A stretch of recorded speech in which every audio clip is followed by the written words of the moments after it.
Hey everybody, welcome back to the Matt Report. As always, your host Matt, and special episode today, what I'm dubbing the primer to our web design and web series coming up on the Matt Report.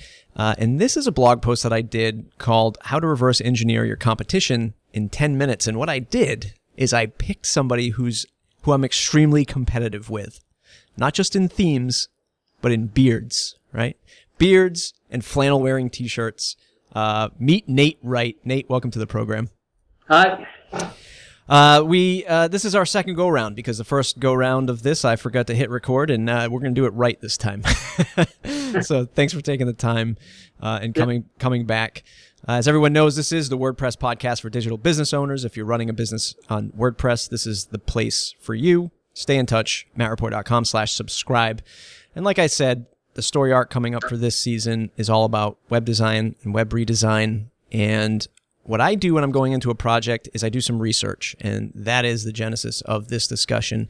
And I'll do some research by, like I said, reverse engineering my competition or my client's competition, or just something that has a similar, something similar in our path. So, Nate, before we get into the details of how I sort of dissected your website, give folks the 2-minute drill of who you are and what you do. Hey, I'm Nate. I run Theme of the Crop, which is a sort of plugins and themes shop specifically for restaurants, cafes, and bars serving that niche. That's about it. Awesome. And basically, to give folks the gist of things, if they haven't read the blog post, that'll certainly be linked up in the show notes here. But I have this little workflow that I do. It takes about 10 minutes. If you're doing it for the first time, it might take you 25, half an hour. But once you get into it, you can really fly with it. And I'm using data that's freely available through some Google searches, through some other free and premium services, and some actually offer both, so that's a good thing. And basically, it gives myself a way to build a competitor board, right? And in this example here, I use Trello, another free service, to kind of collect these competitors or similar sites and kind of bucket them into a list so that I can use for, hey, let's keep tabs on what Nate's doing.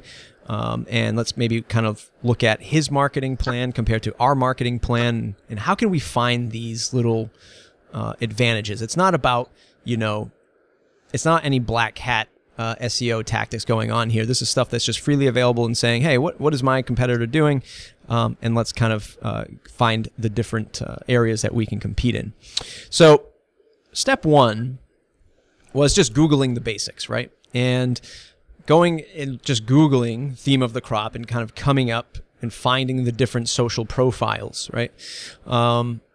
Nate, when we first discussed this, maybe give folks the primer, are you really diving into this SEO stuff every single day, or are you sort of just, hey, this is the back burner stuff and my SEO and my Google ranking, it sort of is what it is. I haven't really tried anything, but are you really pushing that forward in this coming year?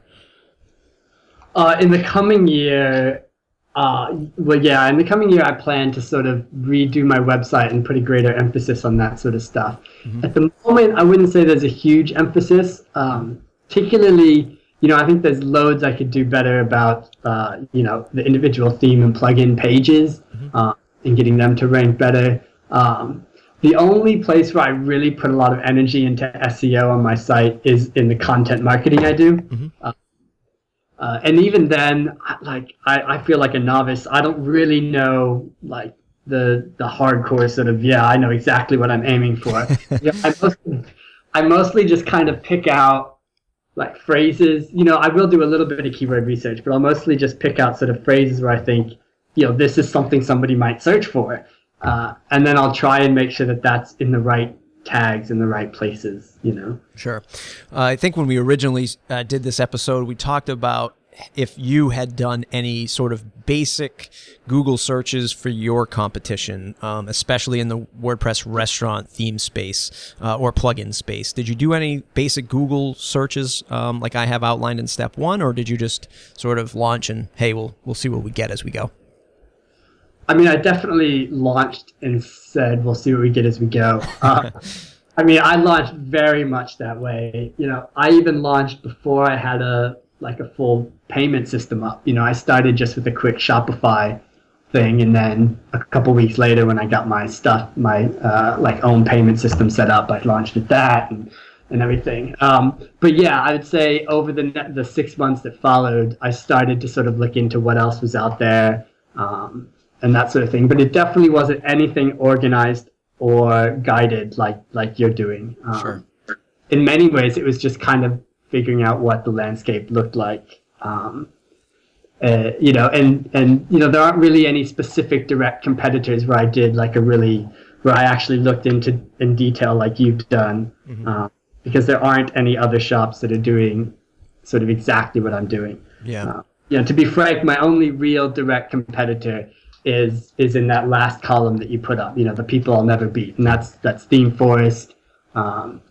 And, you know, I guess Woo Themes has a couple restaurant themes, I think. Elegant Themes has one. But for the most part, you know, the only other real place you can go to get restaurant themes is Theme Forest. So I don't have a lot of direct competition in that sense. Sure. The just for folks listening to the podcast, in the article, there's a screenshot of my Trello board that I built for this example. And I sort of categorize competition into 4 categories, right? So I do a direct competitor, which is somebody who's doing something, you know, exactly like me, and that is not Nate in this instance, but that would be somebody who has maybe some kind of builder theme plus builder plugin. I mean, in terms of how I would categorize competition to Slocum Themes and Conductor plugin. And then there's a category competitor, and that's where I would label Nate, because it'd be somebody that has a similar solution that somebody could pick up instead of mine, right? So I have one of our best-selling themes is the Modern Business theme. It's a general business theme. It could be used for anything, really. It could be used for a restaurant. It could be used for, you know, a tire salesman. So anybody who's in the restaurant category could come to Slocum Themes and say, I kind of like the Modern Business theme for my restaurant. But then, oh, by the way, if they go to Theme of the Crop, they are going to find targeted specific themes for for restaurants with plugins to do specific restaurant functions. Then I would be, you know, if the customer put us head to head, one would think if they're running a business, they're going to pick Nate's product over mine. So he's certainly a category competitor. Somebody can both show up on our sites and make a decision one way or the other. Then there's an indirect competitor that I outline, and that's something like a Design Palette Pro plugin, right? So that's a plugin that is specifically for Genesis themes only, and it allows you to change colors and fonts and sort of layouts of Genesis themes. So that is something that is indirect. It makes enough noise where somebody who's a potential customer could get distracted by that, and that's sort of how I label those. I think those are actually just as important as any other competitor, because especially in the WordPress world, people get pulled in many directions. There's many tools, there's many plugins to do these things.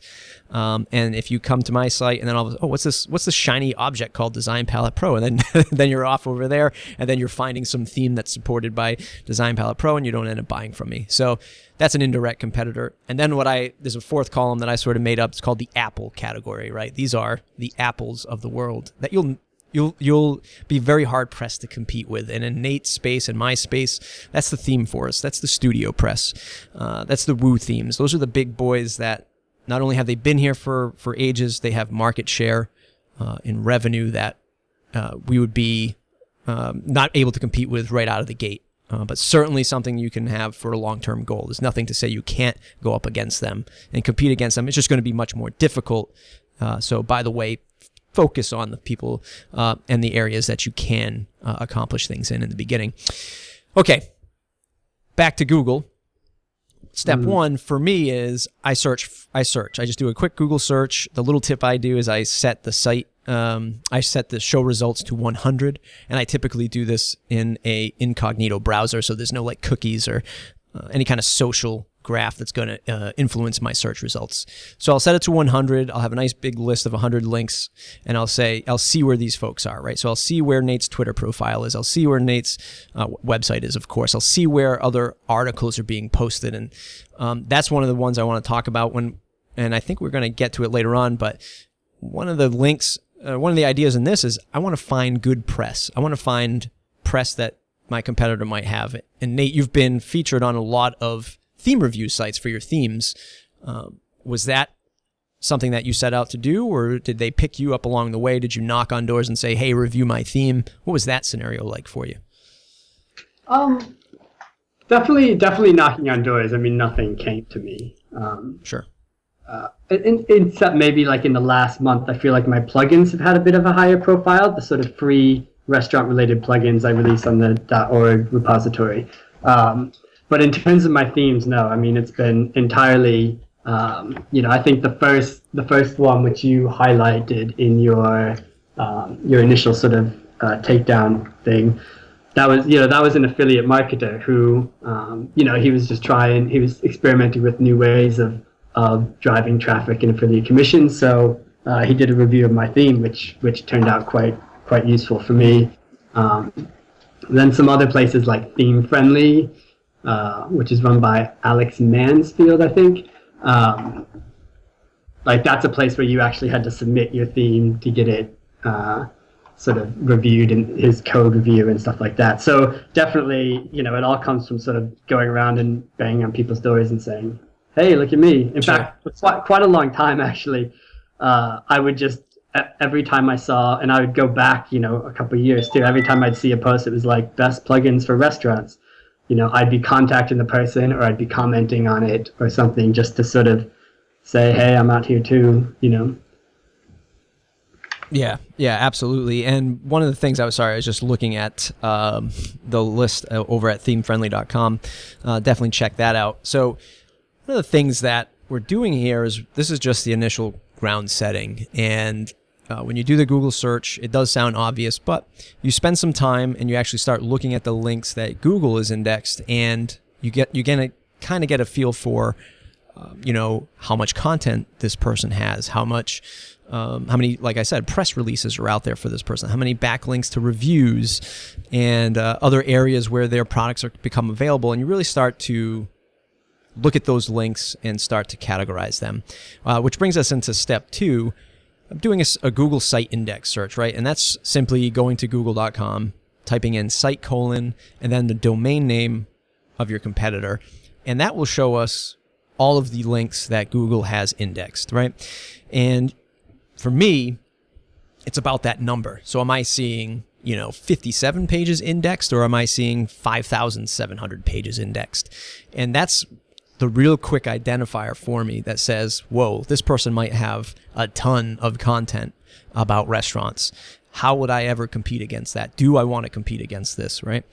It's a great way to see a quick site index for somebody that you're researching. Or even if this is like topical related stuff, you can use this workflow for your own content marketing in any kind of vertical. So if you happen to be researching restaurant stuff, you could find a very famous restaurant and kind of use this same kind of reverse engineering workflow to kind of find out where they're creating content, what kind of content inspires their audience, and kind of, unpack it that way.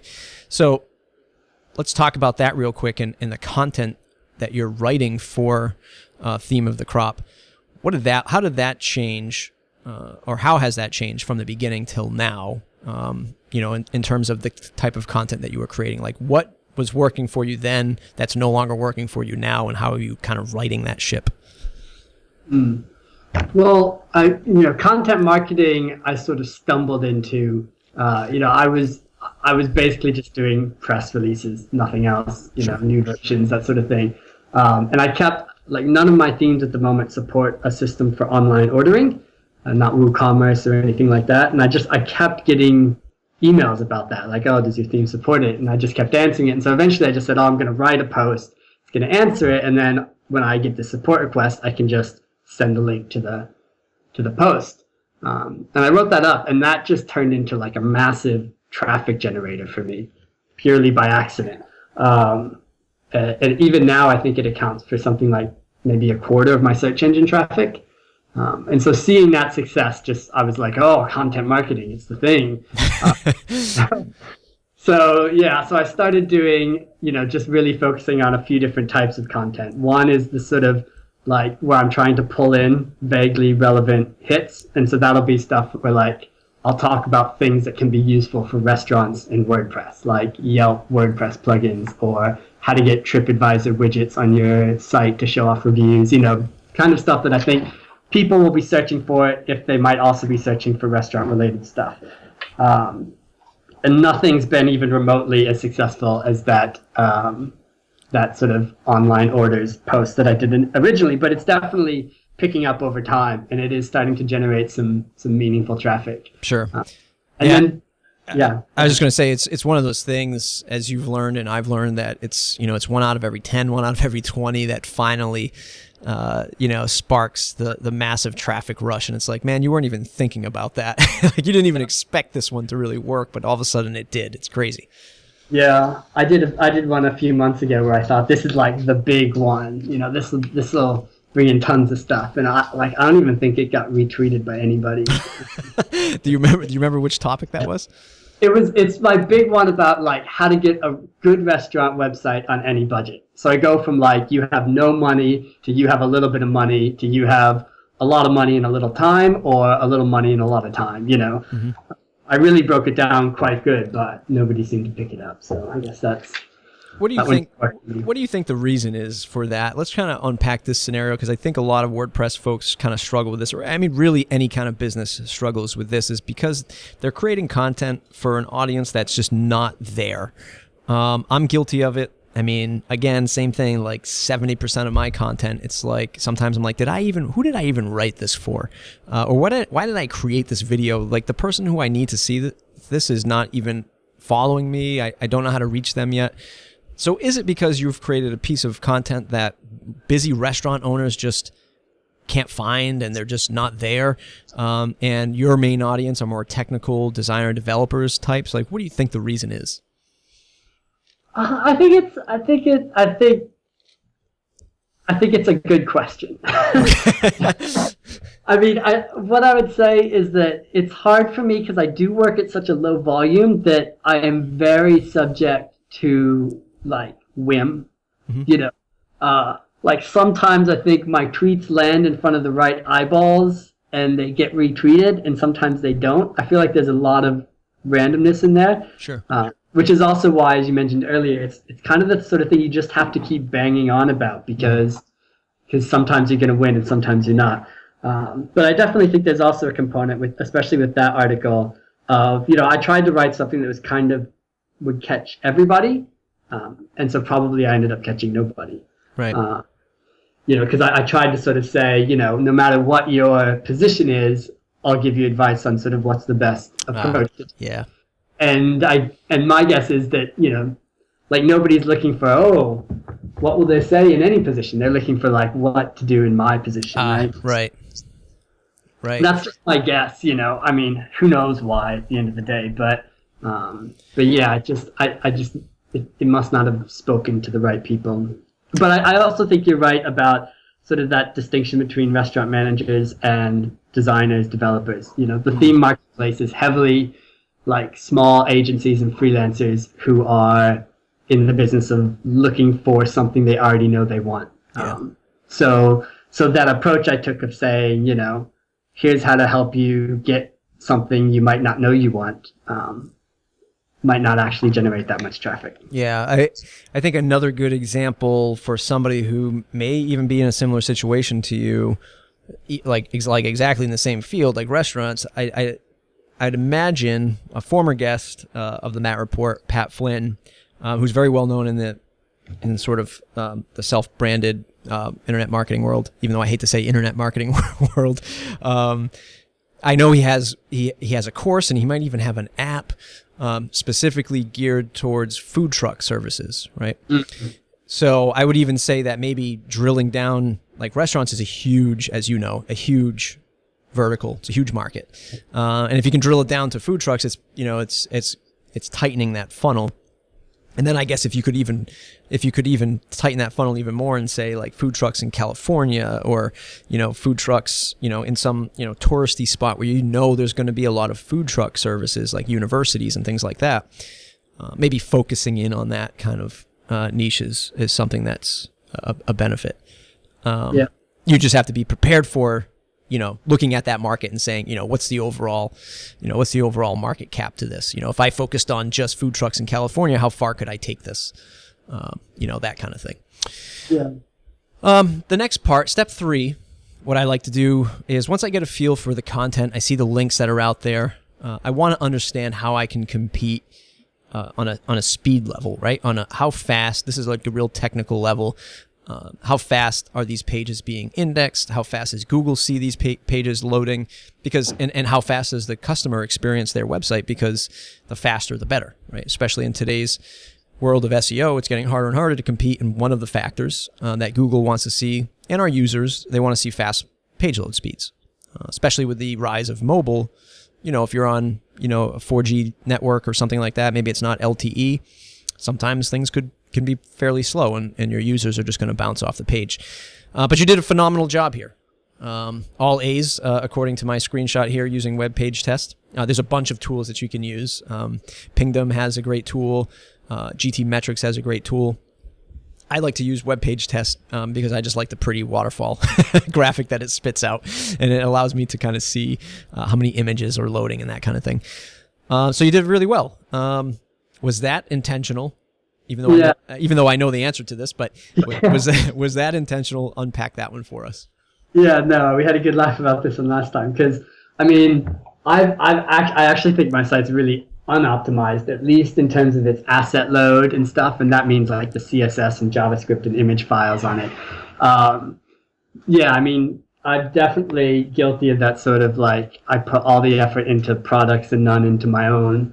My site's actually a bit of an embarrassment to me, but I was really happy to see I got. I think probably a lot of that had to do with the fact that I do have a pretty good server, which I'm lucky I sort of piggyback on a server that my brother owns with Liquid Web, which is super fast, and he pays a lot of money for it. So, you get what you pay for in the server hosting market for sure. Absolutely, you absolutely do. Yeah, unless I have a brother, but yeah. yeah. And I think you mentioned it. You actually host the site in the U.S., right? Yes, yeah, definitely. Unless you're deliberately targeting another market, I would host there. Unless you're also using a good CDN or something, then it doesn't matter. But right. The question that comes to mind with that is, are you looking at your target market and saying, oh, most of my customers are coming from the U.S., so I will host in the U.S., or are you looking at analytics maybe saying, look, I think I'm getting a lot of purchases actually over here in the UK. Are you starting to look at those analytics at all, or not really at this moment? I've definitely looked at it, but I don't think the payoff is large enough at the moment for me to invest time and energy into a CDN, like Sure. the sort of distributed content server setup. But definitely, I don't think the majority of my visits are coming from the US, but definitely the largest chunk of them. Got it. So it just by far the largest chunk comes from the US. So it's worth it. Is it fair to say that not only does the large amount of traffic come from the US, but also the customers as well, purchasing customers? I don't actually think I've looked at that. Okay. All I use is Google Analytics, and I don't think I've ever figured out how to, because I just track purchases based on goals. Sure. Google Analytics. I don't know if I figured out a way to actually look at the origin of where the goals are being accomplished. But from my support and stuff, I would definitely say I would say it's half or less probably. Okay. I get a lot of European buyers. Mm-hmm. Very few, to be honest, outside of the English-speaking world in Europe. Got it. Yeah, we in terms of our sales, we have a pretty good amount of non-U.S. purchasers, and when I say a pretty good amount, I might say about 30% of our sales come worldwide. So it might not just be the European region, but we get a lot of German, Russian, and a few Japanese purchasing over the course of time. And it's really starting to be something that I am starting to look into. So as I dive deeper into this optimization, and because we are at a global level, really starting to look at how do I optimize our site and experience, not just for the U.S. So something I'm definitely keeping a mind, a watchful eye to. One of the things that I found super useful has been Yoast's e-commerce add-on for SEO, and I think I've got that right. I think it's called the e-commerce add-on. Just trying to look it up real quick while we're chatting here, and it is Yoast WooCommerce SEO. Even though I'm not using WooCommerce, I use Easy Digital Downloads. Either way, I'll try to find it and put it in the show notes. But it is automatic e-commerce conversion tracking, right? So I happen to use Easy Digital Downloads. His add-on for his software works seamlessly with that. It'll actually pull in the product names and report that in my Google Analytics without me having to lift a finger, which is great. So I can see my top selling, themes and plugins throughout the months, and that really helps with our reporting. And then if we just kind of reverse the traffic flow, we can kind of see where these purchases are coming from, be it US or around the world. So it makes our reporting so easy for us. That's definitely worth the price tag. I'll probably be getting that. Yeah, yeah. I think it might be like $30 or something. I off the top of my head, I can't remember. But definitely worth the time not having to go in there and set up all the variables. That said, I just want to take a sidestep real quick. Because we are operating at a global level, and I don't think you give yourself enough, I know this isn't the typical WordPress sort of breakdown and talking WordPress business with you, but I don't think you give yourself enough credit for the level of sales that you've achieved. And I'm not going to talk about it on air here. We talked about it in private, but I think you've done really well for the amount of time that you've put into it, right? And I think as you put more effort into your business, it's only going to get better for you.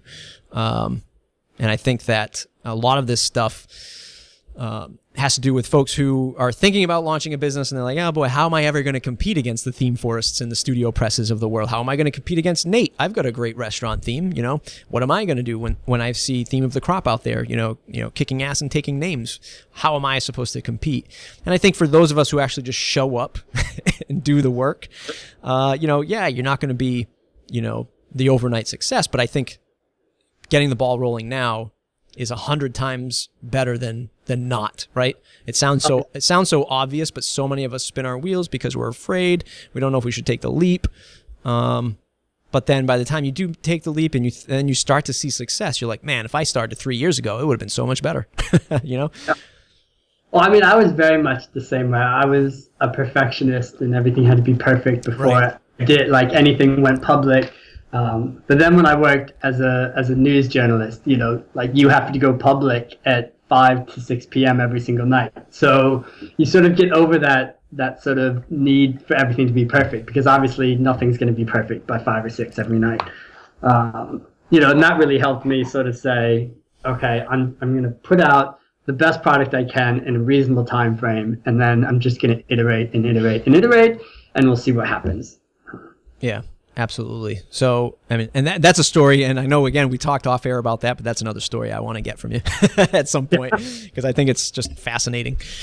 All right, we're going to keep getting back into the flow here. Step 4, this is where I do a head-to-head comparison, and I use a tool called similarweb.com. This is where I start to use these kind of free and premium web-based services. Again, what these folks are doing here in the next few sets of services is they're just, kind of aggregating this data that's freely available on the web and just kind of making it easier for us to consume, right? So SimilarWeb is a great way to see, and again, I don't know where, and we'll actually chat about this real quick. I don't know how accurate these things are. I see that some of them seem to, like sometimes when I run a report against myself, it seems higher, sometimes it seems lower, so I'm not really sure, but either way, I'll put my site head to head. And for example, in this screenshot I have in the blog post, you come in at a global rank of 363,000 in the world. I come in at 201,000 in the world. And in the United States, you're at 253,000. I'm at 106,000. So I kind of use this service to see how we stack up. And the biggest thing that you were crushing me on was the referral links, right? And that's coming from all of these, review sites where folks are picking up either your plugins or your themes, and they're writing great reviews about you. Where I was sort of beating you out was the organic SEO marketing, because I have somebody dedicated doing that, and along with myself, so we put a lot of emphasis into content.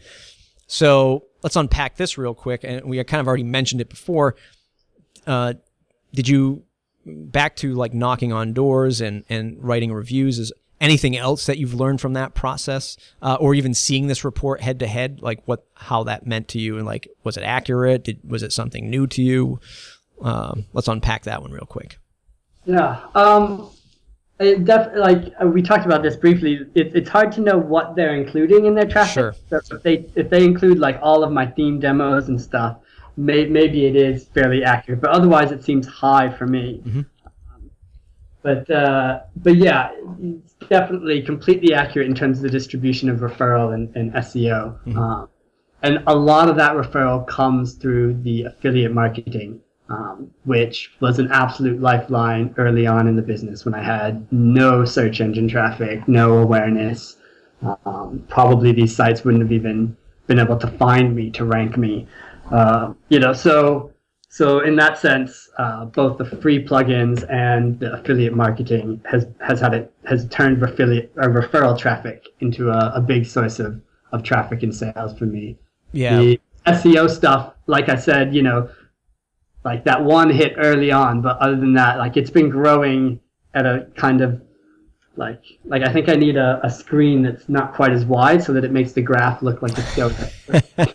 It's really, really slowly increasing, but it is increasing, which is encouraging. But definitely that's a side I need to put more work into. Yeah. I like SimilarWeb for the fact, so I just ran another one while we were chatting, and the number's still the same. This post originally went out. We're doing this podcast on Tuesday, February the 3rd, 2015. I posted this on January 22nd, so a few weeks ago. And SimilarWeb still reports the same amount of numbers, But what I like about the service is, like, real quickly I can see, and again, I'm not really releasing any kind of inside baseball here, but United States, for you anyways, 37% of your traffic. United Kingdom is just about 13%. And your top referring sites are those great articles that you had written about you, A-Themes, I think that's Evo WP Themes, WP Lift, that's a great blog, WP Mayor, another great blog, webdesignerhub.com. So you're getting all of this traffic, so kudos to you on that. And that's where you're crushing me. Good job. Yeah. Those first two sort of referral links that you mentioned, they're both, these people occupy number 2 and number 3 for Google's best restaurant WordPress themes. Right. And these sort of top 25, top 30, whatever restaurant WordPress themes list that go out there. So yeah, that's a huge source of traffic for me. And they'd be up at number 1, except that of course ThemeForest is there. So the interesting question is, are you running any conversion goals for that incoming traffic? Oh yeah, and it's quite easy because I have to pay commissions every time they. Oh, that's right. Yeah, obviously. I have a pretty good sense of, and I would say even now it definitely varies. Actually, to a surprising degree, it varies month to month. Sometimes, like I'll get a really steady flow of traffic from an affiliate, and then I'll get a rush of sales, and then it'll be empty for a while. Yeah. But I would say that on average, I'm getting maybe 20 to 30% of my sales. Yep. From affiliate, but it's definitely going down. Like I can see as that search engine traffic increases, the proportion of sales I'm getting from affiliates is going down, which is nice. Sure. Although the number isn't. No. Right. Yeah. Well, I mean, one of the things that we have to all, the WordPress digital product space, it blows my mind because, one, it's still growing, and it just means it's getting even more competitive. There's getting even more options available to our customers out there. There's the whole debate of like GPL. So, I mean, anybody can scoop up your stuff and run with it. And I see people do it with other plugins all the time. And it's just like, it becomes one of these businesses where brand recognition, authority in the space, and just like blood, sweat, and tears really is what's going to take, to make these companies, unless you're doing things so robotically that you don't even give a damn and you're just like pushing AdWords and you're trying to make like 3% margin, and everything runs like it's the Matrix. It's just, I just can't see it. I can't see anybody being successful in a WordPress business than putting out a good damn product and standing behind it, right? At the end of the day, for me, that's what it takes to do it. I don't think there's any kind of, silver bullet or formula that you can take to make something really rock in the WordPress world, right? Yeah. I think what's interesting is, you can have your formulas and you can play the game and get your search, get whatever going, but it just takes one algorithm change for all your work to be destroyed. Absolutely. Real lasting business value that you create is your reputation and brand awareness. Yep. Obviously things can happen that can destroy that too, but right. you have yeah. more control over that. Yeah. You have more control over yourself than you do an affiliate's blog post. Exactly. Yeah. Step number 5, link diving. And again, we sort of hit on this, but basically what I'm doing with step number 5 is I'm using a website called Ahrefs, and it allows me to see the backlinks and inbound links to a competitor's site, and it allowed me to say, can I also get these links, and do I have the right links? How is my competitor getting their anchored tags, or for a non-technical term, like how are they being referenced when they're being linked? Is somebody linking to you as Nate Wright, or are they linking to you as theme of the crop, or are they linking to you as best WordPress or restaurant themes for WordPress? Like, what are those anchor tags, and can I compete in this space? And I like to look at even the higher level domains, and it might not apply to you, but for me, when I'm looking at business themes, I'm looking at, are these places getting links back from like government sites, or, .orgs versus .coms. And it allows me to kind of understand where these themes are being used in bigger industries. So be it government or .edu. So we do a lot in the educational space for client services. And some of our themes have been purchased by .edu holders, and we've been able to turn that theme, that $59 theme, into a $5,000 project down the line. I mean, very few and far between, but it still affords us that kind of ability to find a higher ranking domain, which is a better paying customer all around, and turn a $59 sale into a $5,000 sale. So that's great stuff. There's no real need to spend any time breaking this down unless you saw some data here that was interesting to you on backlinking and any other strategies that you might be employing on the backlinking stuff. No, I think this is one of the hardest things in the WordPress space, particularly for new businesses, because you mentioned earlier sort of like I think when you were talking about indirect competitors, like the noise factor. Sure. It's so big in the WordPress space, it's really hard to get other places to cover you. So yeah, that's something that you kind of have to pursue from day one, but you won't have a lot of luck with. Yeah. One of the things that we're starting to explore now is, so our model for the theme business anyway is freemium, right? So we release all of our premium themes as free themes with lesser options, and of course no real premium support on WordPress.org. And our themes aren't, anywhere near like, the responsive theme or anything like that, that has, 1.5 million downloads or whatever. But we've got a fairly good base of maybe 300 to 350,000 installs across our 6 themes and 6 or 7 themes. So nothing remarkable, but a good enough base where we have millions of backlinks that come back to our site. And some of the themes are being used for spammy sites, right? Non-English speaking spam sites that are just linking things out. And now we're starting to take a close look to this. Like, do we even want to have our link back to the bottom, in the bottom of our theme, back to our website, right? Not just for the technical, not just for like the technical SEO reasons, but we've had people lose their domain. Like here's a perfect example, right? So we'll get a phone call, 4:00 on a Friday when we're all ready to head out of the office and go to the bar. We'll get a phone call from somebody who is saying, you guys took over my website. I need you to give me back my website. Why did you take over my website? And we immediately know, because we've had this like a handful, if not a dozen times, where somebody let their domain expire and somebody who took over their domain installed one of our themes. And because it says theme by Slocum Studios, or Slocum Themes, whatever it says at the bottom, they'll research our company, find our phone number, and call us, thinking that we're the ones that took over their site. Yeah. Which is, not the case. So now that we're seeing an uprise of spam sites and maybe phishing sites, for whatever reason they like our, clean and simple themes to do this with, we get these phone calls. And I'm starting to think, boy, back to that reputation economy thing, do I even want my name at the bottom of this if people are going to use that? So, I'm toying with it in my head. Like, I got to be careful of where my sites are being used, where my themes are being used. Any thoughts? Any thoughts on that?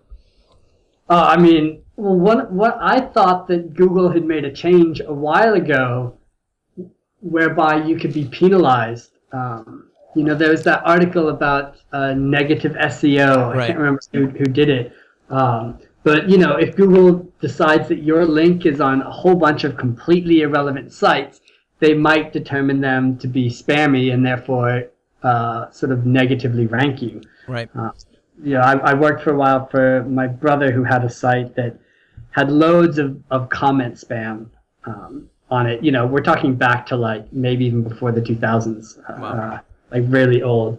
And it was hilarious because after this change came in, we just got flooded with emails from people saying, "Oh, I don't know how my link got on your site." It's like you paid a spammer to put it there. Yeah, right. But yeah, so I would think. I don't know because I'm not an SEO expert, and I might be completely misunderstanding how it works. But yeah, definitely. I feel like value of a link is probably greater than quantity to some degree. Although I shouldn't be giving out SEO advice. But that's a great way. I love that. That's a great way to say it. That's definitely something that's on our mind. Yeah.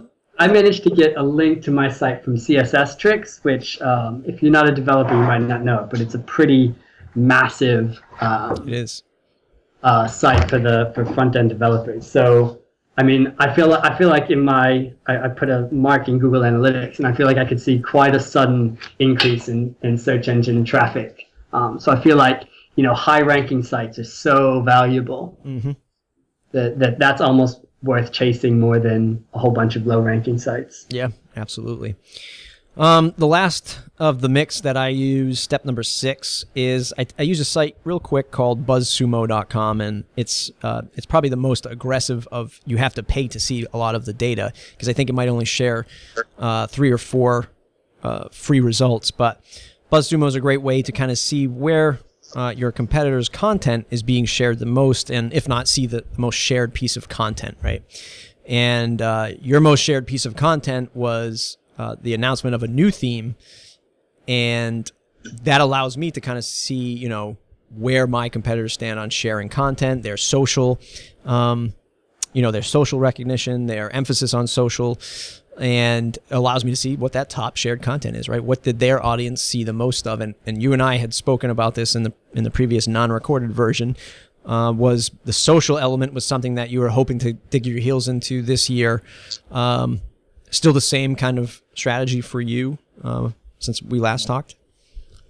Yeah, I think for me, I don't feel like I can definitely trace purchases back and say that maybe in the whole lifespan of my business, I've had a handful or less of purchases from my social profiles. So that has not been a very successful strategy, like direct sales strategy for me.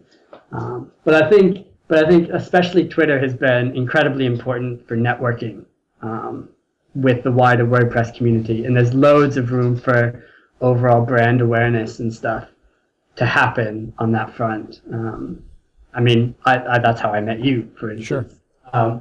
So yeah, I definitely think, the one that happened to be top happened to be my last release, right? So it's the reason it's been shared the most is probably just a function of the fact that over time my networking community grows, and therefore when I do make a big release, there's a few more people sharing it. But at the end of the day, the numbers are still pretty low. Yeah. Yeah, again, it's one of those things that whenever I go speak anywhere, and no matter what business folks are in, they always ask, like, what's your most, favorite social media outlet? Like, where have you seen the most return on investment? And I always say, one, it's super hard to really relate return on investment, but I do know how I can say with concrete evidence that Twitter has been the number one for me.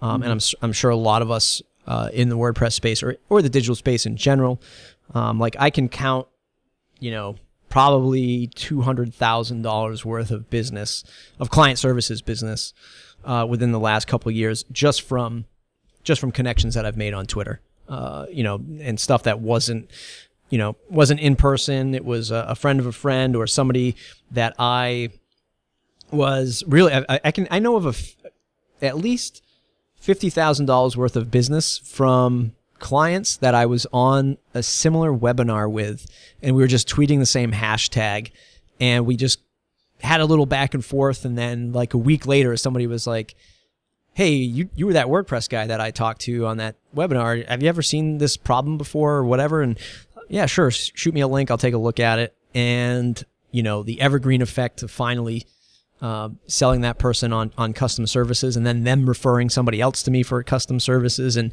because a lot of people are marketers, they're like, hey, I'm doing another web project. Can your team pick it up for me?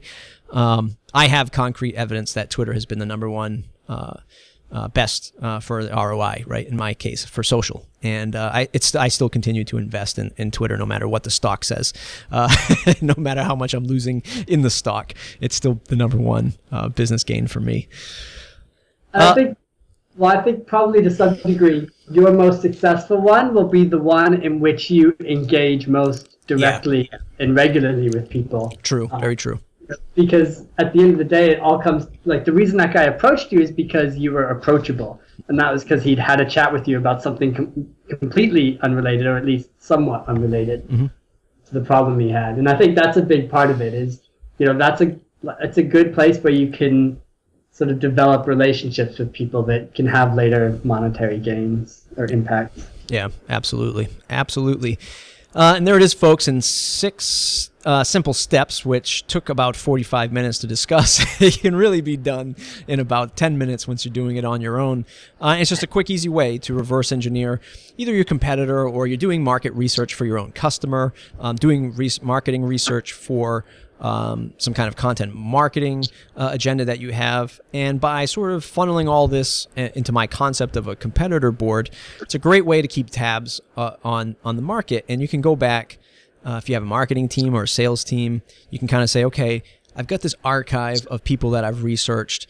Let's use their ideas for marketing, and let's create a different spin on either restaurants or a different spin on plugins or whatever it might be. And go back and use that as a resource. That way you have some ground to stand on, because content marketing in general, is super difficult. And having this sort of baseline, this archive of data that you have to kind of manually build yourself will certainly help when you're stuck, right? What kind of blog post do I have to do today? Or I'm thinking about redoing our own site. What are my competitors doing? What did my competitors do 6 months ago? And, like in the example of Nate, he's saying that he doesn't like his site. Well, maybe in 6 months, if I go back and I see a freshly designed site, I can kind of compare the old data to the new data and see what's been working for him. So a great way to kind of keep tabs on that kind of stuff. Nate, it's been a pleasure for you sort of standing up and allowing yourself to be the guinea pig for my audience. I really appreciate it. Plug away. Where can people send you gobs of money to give you? Gobs of money, you can buy my product on themeofthecrop.com. I also got a set of free plugins, which I love it when people use, even if they don't buy something. So check that out if you're doing anything related to restaurants. On Twitter, you can catch me at NateWR, and I'm on there too often, so you'll definitely catch me there. Yep, and you can certainly go check out all that stuff. Send him gobs of money, purchase his products, check out his plugins, of course, and leave a good 5-star review in WordPress.org under his profile. Speaking of 5 stars, if you've been enjoying the show, the upcoming web series is going to be great. Leave a 5-star review over on iTunes for myself. That would be amazing. You don't even have to leave a review. You can just hover over the 5-star, click it, and that's all you have to do. But if you want to leave a review, let me know how I'm doing. Good or bad, I'll take anything, really. Somebody said that my show has become more of like a broadcast, but I don't think so. Go ahead and leave your feedback over in iTunes. We're on SoundCloud, we're on Stitcher, we're on YouTube. We're at mattreport.com/subscribe. Join the mailing list. Till next time, everybody, thanks for listening, and we'll see you on the flip side. Thanks. Beautiful, sir. Beautiful.